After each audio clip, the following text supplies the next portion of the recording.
قل إن كنتم تحبون الله فاتبعوني يحببكم الله ويغفر لكم ذنوبكم والله غفور رحيم۔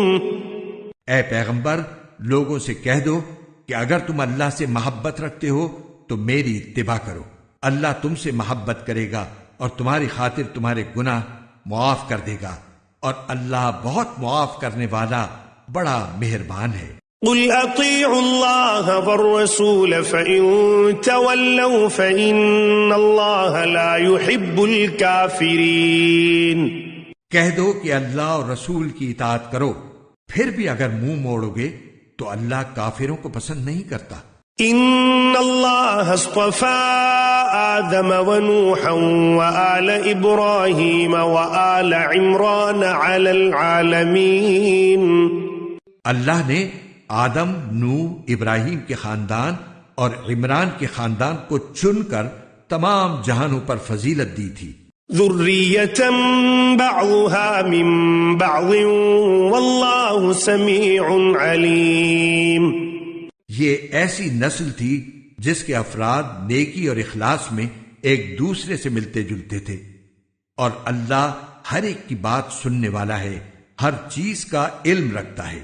اذ قالت امرأة عمران رب انی نذرت لك ما في بطنی محررا فتقبل منی انك انت السمیع العلیم۔ چنانچہ اللہ کے دعا سننے کا وہ واقعہ یاد کرو جب عمران کی بیوی نے کہا تھا کہ یا رب، میں نے نذر مانی ہے کہ میرے پیٹ میں جو بچہ ہے میں اسے ہر کام سے آزاد کر کے تیرے لیے وقف رکھوں گی، میری اس نذر کو قبول فرما، بے شک تو سننے والا ہے، ہر چیز کا علم رکھتا ہے۔ فلما وضعتها قالت رب إني وضعتها أنثى والله أعلم بما وضعت وليس الذكر كالأنثى وإني سميتها مريم وإني أعيذها بك وذريتها من الشيطان الرجيم۔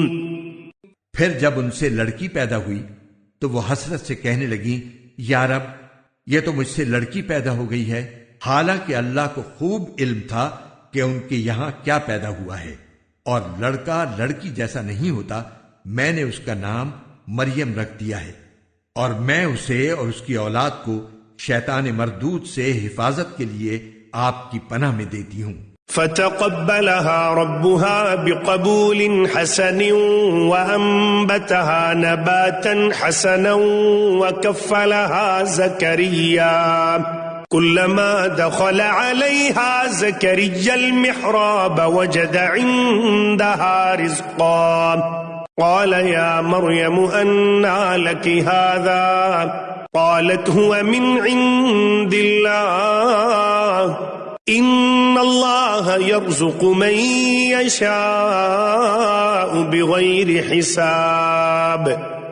چنانچہ اس کے رب نے اس مریم کو بطریق احسن قبول کیا اور اسے بہترین طریقے سے پروان چڑھایا، اور زکریا اس کے سرپرست بنے۔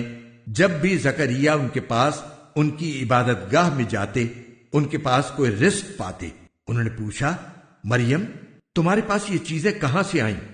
وہ بولی، اللہ کے پاس سے، اللہ جس کو چاہتا ہے بے حساب رزق دیتا ہے۔ ہنالک دعا زکریا ربہ قال رب هب لي من لدنك ذرية طيبة إنك سميع الدعاء۔ اس موقع پر زکریا نے اپنے رب سے دعا کی، کہنے لگے، یا رب، مجھے خاص اپنے پاس سے پاکیزہ اولاد عطا فرما دے، بے شک تو دعا کا سننے والا ہے۔ فنادته الملائكة وهو قائم يصلي في المحراب أن الله يبشرك بيحيى مصدقا بكلمة من الله وسيدا وحصورا ونبيا من الصالحين۔ چنانچہ ایک دن جب زکریا عبادت گاہ میں نماز پڑھ رہے تھے، فرشتوں نے انہیں آواز دی کہ اللہ آپ کو یحییٰ کی پیدائش کی خوشخبری دیتا ہے، جو اس شان سے پیدا ہوں گے کہ اللہ کے ایک کلمے کی تصدیق کریں گے، لوگوں کے پیشوا ہوں گے، اپنے آپ کو نفسانی خواہشات سے مکمل طور پر روکے ہوئے ہوں گے، اور نبی ہوں گے اور ان کا شمار راست بازوں میں ہوگا۔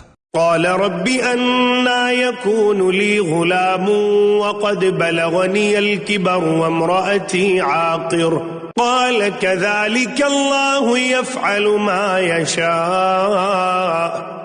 زکریا نے کہا، یا رب، میرے یہاں لڑکا کس طرح پیدا ہوگا جبکہ مجھے بڑھاپا آ پہنچا ہے اور میری بیوی بانجھ ہے؟